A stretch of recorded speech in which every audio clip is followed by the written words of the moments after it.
Saat melihat foto yang diambil dari pesawat luar angkasa atau stasiun luar angkasa internasional yang menunjukkan objek diterangi matahari seperti bumi atau bulan, pasti terlihat ada yang aneh. Luar angkasa terlihat terlalu kosong. Tidak ada pemandangan indah dari langit malam yang penuh bintang. Pasti membosankan menatap bintang di luar angkasa karena langitnya selalu gelap. Pada siang hari, langit di planet asal kita berwarna biru karena difusi cahaya. Ini terjadi saat sinar matahari menembus atmosfer. Tapi kalau kamu di bulan atau di tempat lain di luar angkasa, takkan ada atmosfer untuk menyebarkan cahaya ini. Itu sebabnya langit di sana selalu tampak hitam. Tapi bukan berarti di luar sana tidak cerah. Kalau kamu melihat keluar jendela stasiun luar angkasa internasional, kamu akan melihat sinar matahari sebanyak yang kamu lihat dari jendela apartemen pada hari cerah. Bahkan mungkin lebih cerah.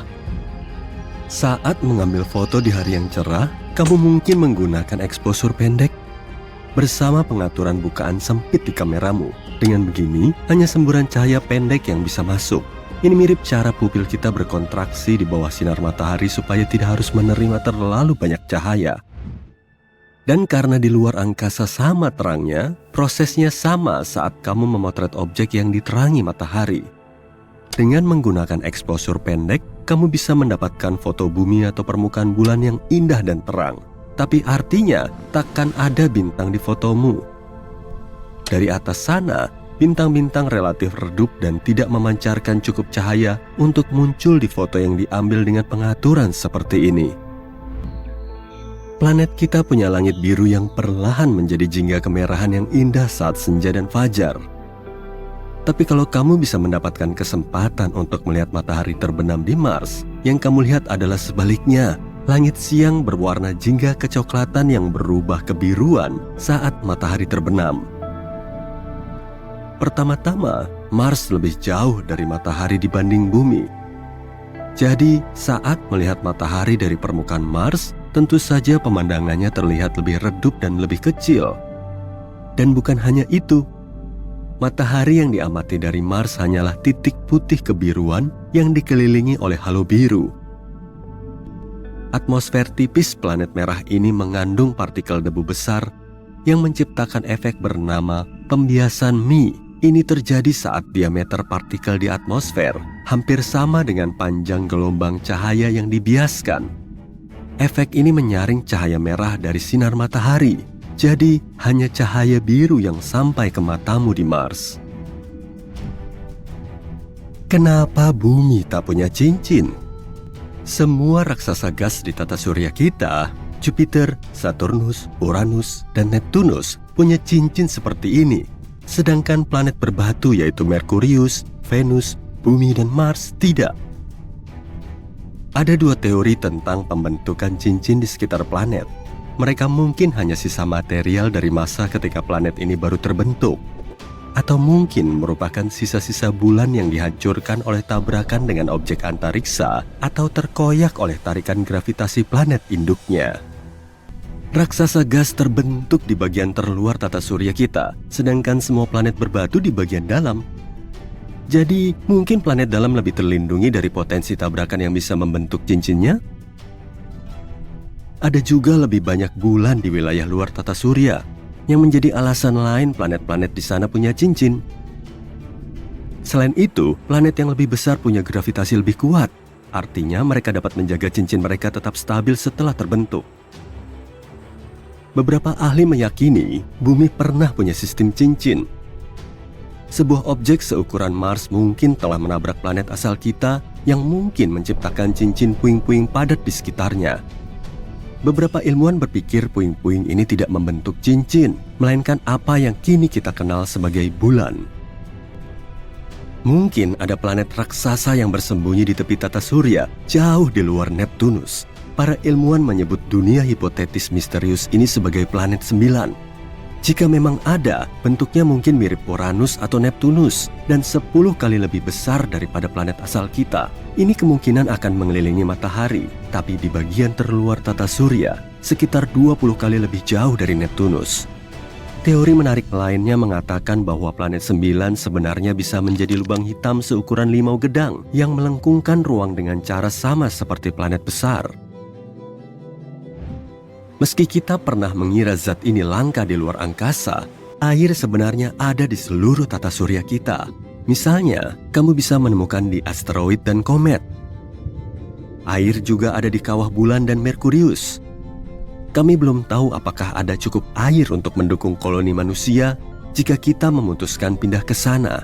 Tapi kumpulan air seperti ini pasti ada di sana.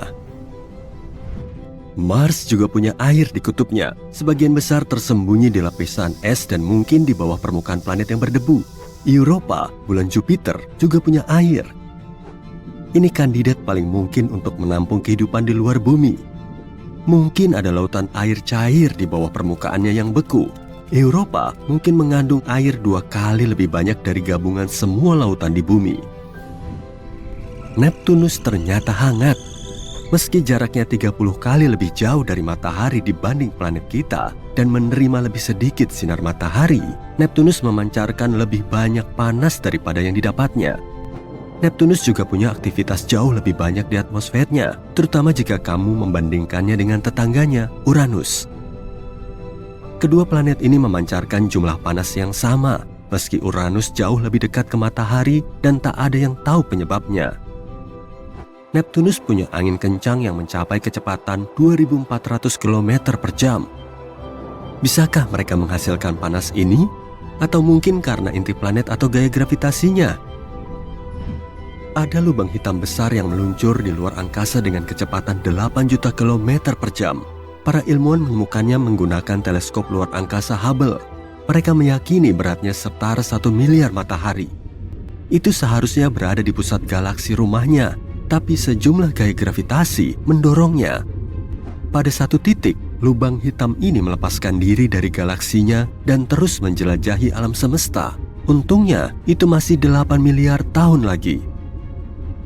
Badai surya sangat kuat sehingga bisa membuat kita dalam kegelapan total. Pada Juli 2012, badai surya terkuat selama lebih dari 150 tahun meleset dengan tipis dari bumi. Ejeksi massa koronal atau CME adalah gelembung besar gas terionisasi. Mereka merobek orbit kita saat itu. Jika mereka telah menangkap planet kita di garis bidik, kita akan benar-benar berada di garis tembak. Kita akan menghadapi materi matahari yang meluncur ke bumi, merusak komputer, dan menyebabkan pemadaman listrik yang akan berlangsung berbulan-bulan. Badai surya yang mengejutkan menghantam kita pada 25 Juni 2022. Seorang fotografer berhasil menangkap aurora. Ukuran matahari kita lebih dari 1 juta kalinya bumi. Penelitian terkini menunjukkan antara 20-30% bintang induk di alam semesta kerap melahap planetnya sendiri. Dan seperempat sistem planet yang mengitarinya punya masa lalu yang kelam. Objek yang telah menghidupkan planet ini ternyata juga bisa memangsanya. Semua planet di tata surya kita bergerak mengitari matahari secara konstan. Dan kemungkinan besar gerakannya udah seperti itu sejak pertama kali terbentuk, tapi ternyata nggak semua planet bisa begitu.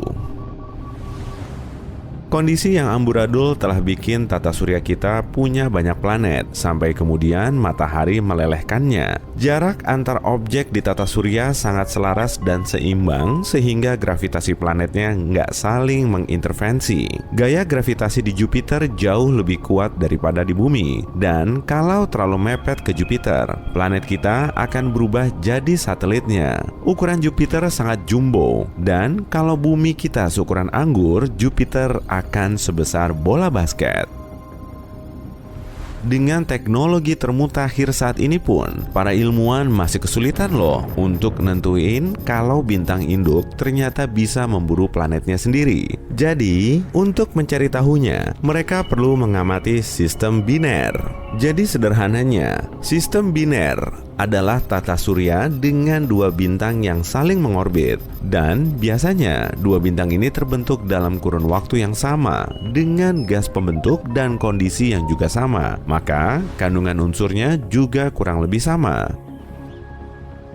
Saat membuka mata di pagi hari, kita langsung disambut oleh cahaya matahari yang telah merambat sejauh jutaan kilometer. Dan saat mendekatinya, tubuh kita akan semakin kepanasan. Tapi pancaran sinar matahari juga mengandung bahan kimia khusus yang membuatnya jadi unik. Bahan ini merupakan zat ringan seperti oksigen, karbon, hidrogen, dan helium. Di dalamnya memang ada sejumlah zat lain, tapi yang terbanyak cuma itu.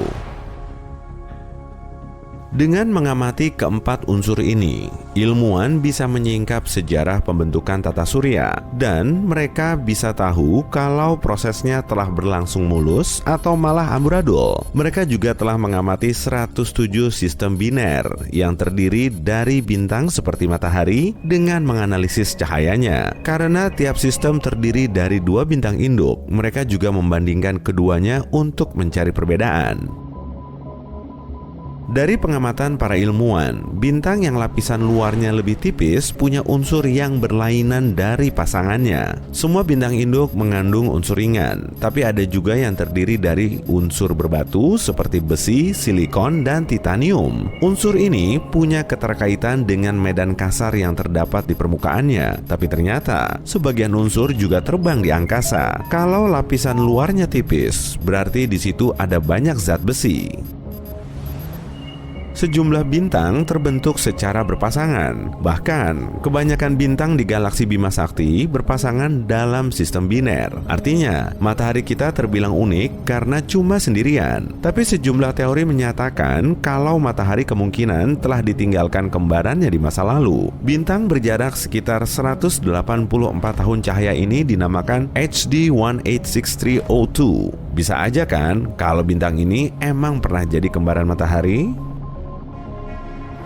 Ribuan bintang lahir di awan molekul. Area ini terdiri dari gas dan debu yang perlahan runtuh oleh beratnya sendiri. Matahari diperkirakan telah mengalami fase yang sama 4,6 miliar tahun yang lalu. Setelah cukup umur, bintang akan bergerak ke area kosong dan biasanya diikuti kembarannya. Para ilmuwan juga mengklaim 85% dari semua bintang bisa bergerak dengan pasangan binernya atau punya banyak pasangan, tapi lebih dari 50%-nya berpasangan ganda.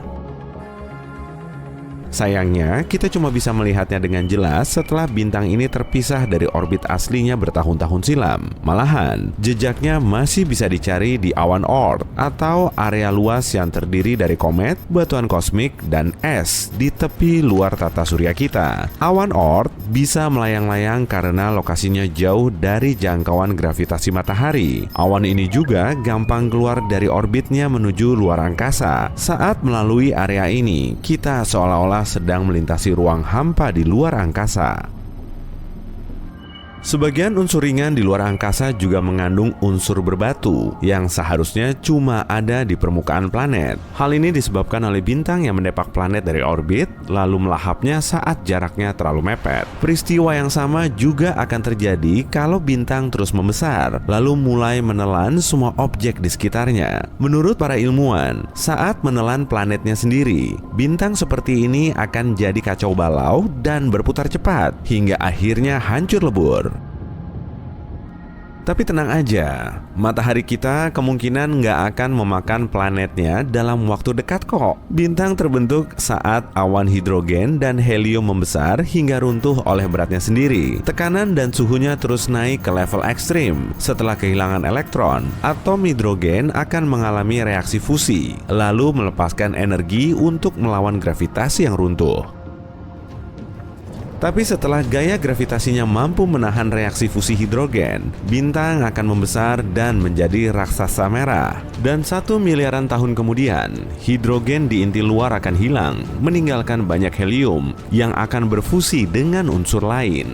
Setelah semua heliumnya hilang, gravitasi akan mengerdilkan sang raksasa merah menjadi katai putih. Dan setelah katai ini menghilang, sistem bintang akan melepas banyak gas dan debu keluar angkasa. Para ilmuwan mengklaim matahari kita masih punya waktu sekitar 7 hingga 8 miliar tahun sebelum memasuki fase ini. Dan kalaupun akan terjadi, prosesnya akan berlangsung sangat lama, mungkin bisa sampai jutaan tahun. Tapi gimana ya kalau matahari tiba-tiba menelan planet kita? bumi akan mulai memanas cuma dalam hitungan detik. Perubahan suhu beberapa derajat aja bisa langsung menyebabkan bencana alam. Tudung es akan meleleh cuma dalam beberapa detik, kemudian membanjiri daerah pesisir. Pulau kecil di area terpencil bisa-bisa hilang. Dan setelah suhunya makin panas, semua area yang tertutup salju akan langsung mencair dan berubah menjadi tempat kering mirip gurun. Kebakaran akan terjadi di sejumlah kawasan dan peralatan sehari-hari manusia akan langsung ludes. Bagian dalam bumi juga ikut memanas, lalu memicu letusan gunung berapi di seluruh dunia. Antartika akan mencair oleh panas dan gunung berapinya ikut meletus. Cuma dalam hitungan menit, seisi bumi akan terkepung api dan debu sebelum hancur menjadi serpihan kecil yang berterbangan di angkasa dan akhirnya jatuh di area yang sangat jauh. Tapi tenang aja, peristiwa seperti ini kemungkinan besar nggak akan menimpa planet kita kalau matahari menggeser bumi dari orbitnya. Ceritanya akan lain lagi sih. Suhu bumi akan memanas karena medan magnet di sekitarnya bisa melindungi kita dari radiasi matahari. Dan setelah bumi bergeser, medan magnetnya akan melemah. Suhu matahari yang super panas juga bikin bumi kita semakin gosong. Gaya gravitasi jadi nggak stabil. Kemudian, fenomena fisika dalam kehidupan sehari-hari kita makin acak-acakan. Dalam waktu 5 miliar tahun dari sekarang, matahari akan berubah jadi raksasa merah. Ukurannya terus melar hingga mampu melahap Merkurius dan Venus. Kemungkinan besar, bumi juga akan jadi incarannya. Saat jaraknya cuma sejauh 1,5 juta kilometer dari matahari, bumi sudah nggak bisa lagi kita huni. Meski terkesan jauh, jarak segitu cuma 4 kalinya jarak bumi menuju bulan.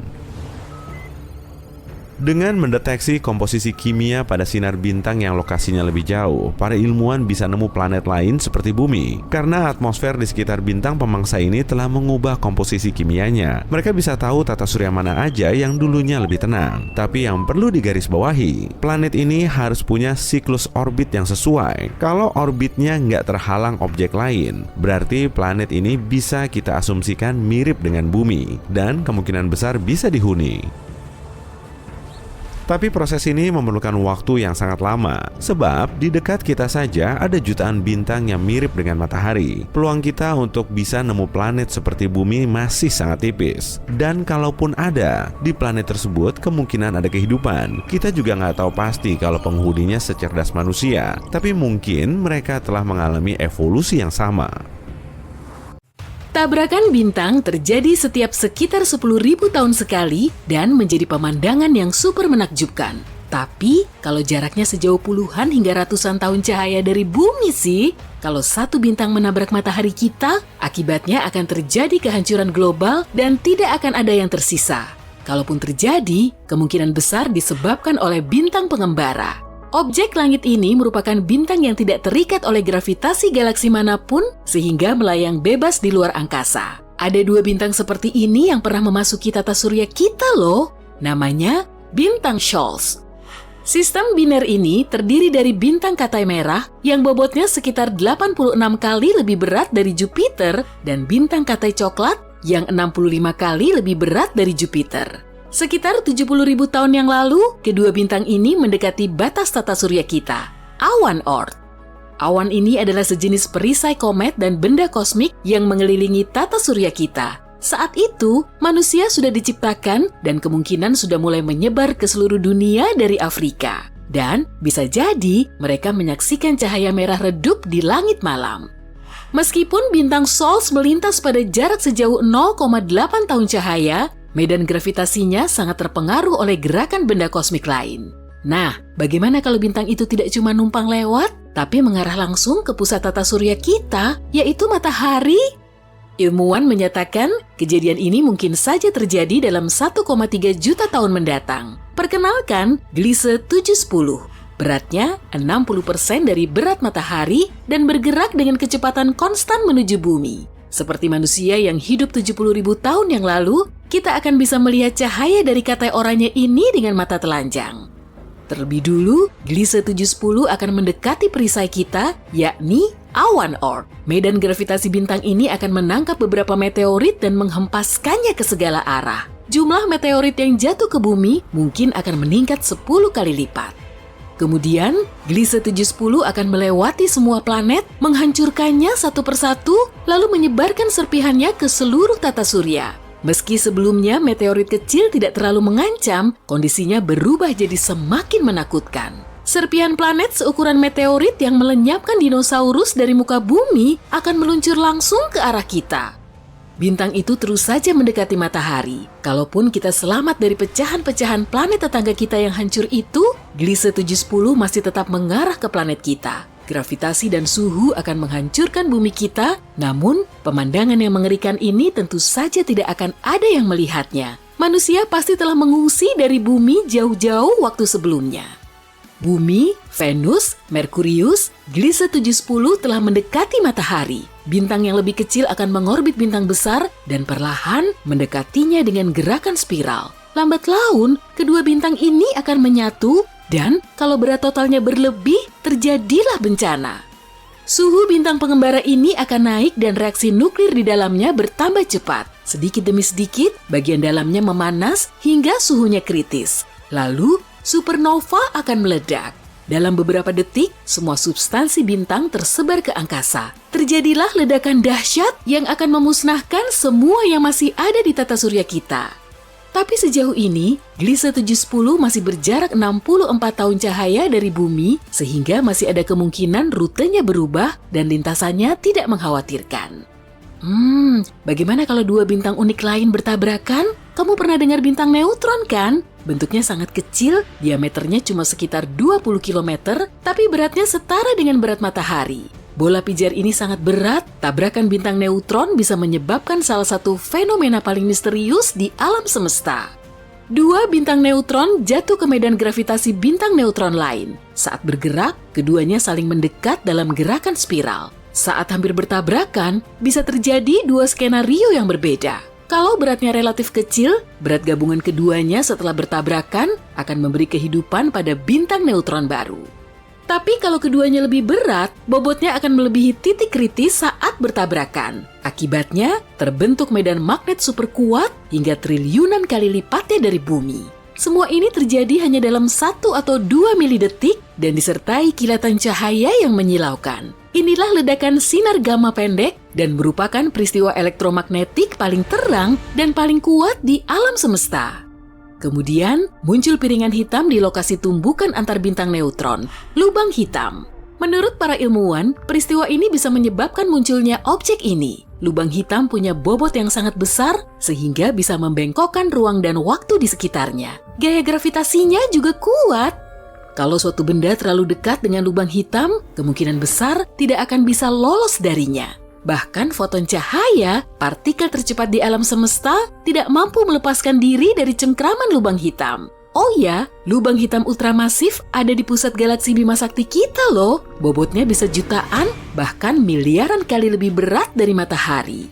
Kita sudah tahu proses terbentuknya lubang hitam. Lalu, apa jadinya ya kalau dua lubang hitam saling bertabrakan? Para astronom telah melihat peristiwa semacam ini. Selama sekitar 7 miliar tahun, ada dua lubang hitam besar yang berputar-putar dan saling mendekat. Perlahan, tapi pasti. Yang satu seberat 66 kali matahari dan yang satunya seberat 85 kalinya. Pada saat bertabrakan, lubang hitam besar menyerap lubang hitam yang lebih kecil lalu membesar lagi. Dan monster hitam baru ini seberat 142 kali matahari. Tabrakan ini melontarkan energi yang sangat besar setara dengan 9 kali massa matahari. Energi ini membuat alam semesta berguncang dahsyat dan getarannya baru saja terdeteksi teleskop bumi. Tapi 4,5 miliar tahun mendatang akan terjadi tabrakan yang bahkan lebih dahsyat. Seluruh galaksi Bima Sakti kita akan bertabrakan dengan galaksi Andromeda. Meski berjarak 2,5 juta tahun cahaya dari bumi, Andromeda bisa dibilang sebagai tetangga terdekat kita. Alam semesta kita terus berkembang dan di dalamnya terjadi gerakan. Para ilmuwan mengamati Andromeda bergerak menuju galaksi kita dengan kecepatan 120 km per detik. Jadi, dalam waktu sekitar 3 miliar tahun, kita akan bisa melihat bintang dan gas panasnya dengan mata telanjang. Kemudian, Andromeda akan menabrak galaksi kita dalam 1 atau 2 miliar tahun lagi. Kedua galaksi ini akan saling mengitari seperti gerakan yoyo. Keduanya akan saling mendekat, kemudian saling melintas pada jarak yang sangat dekat dengan kecepatan super ngebut. Lalu mulai saling menjauh, tapi gaya gravitasi akan menariknya kembali. Kemudian tabrakan lain pun terjadi. Tapi kali ini akan terbentuk satu galaksi raksasa bernama Bimsa Komeda atau Bimsak Dromeda. Memang sulit diprediksi sih akan seperti apa nasib kita dan planet kita ini. Dalam satu skenario, kita mungkin tidak akan merasakan konsekuensi tabrakan tersebut. Meskipun kedua galaksi ini penuh dengan bintang dan benda langit lainnya, sebagian besarnya masih kosong. Lokasi bintang-bintang di dalamnya sangat berjauhan.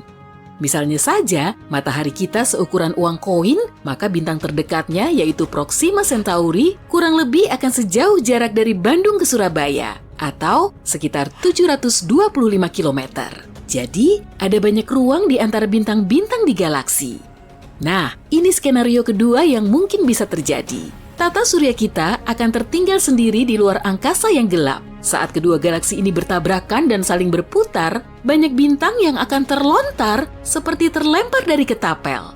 Coba bayangkan kamu naik komedi putar di taman hiburan. Saat wahana ini berputar, gaya sentrifugal mendorong kursinya keluar, dan kalau kamu melepaskan kait kursi saat berputar, kursinya akan terbang sangat jauh. Fenomena yang sama juga terjadi pada banyak bintang saat galaksi bertumbukan. Bisa saja kan matahari kita berada di antaranya? Dalam hal ini, kita hampir tidak akan melihat perbedaannya. Kehidupan di bumi akan berlanjut dengan kecepatan biasanya. Minusnya, langit malam kita yang biasa kita amati akan mulai menghilang. Dan pada waktunya akan berubah menjadi kehampaan hitam. Skenario terakhir dan yang paling tidak mungkin terjadi, yaitu tata surya kita akan bertabrakan dengan bintang lain. Nah, kalau sudah begini, semua kehidupan di bumi akan binasa. Sama seperti bintang Gliese 710 yang akan menabrak matahari.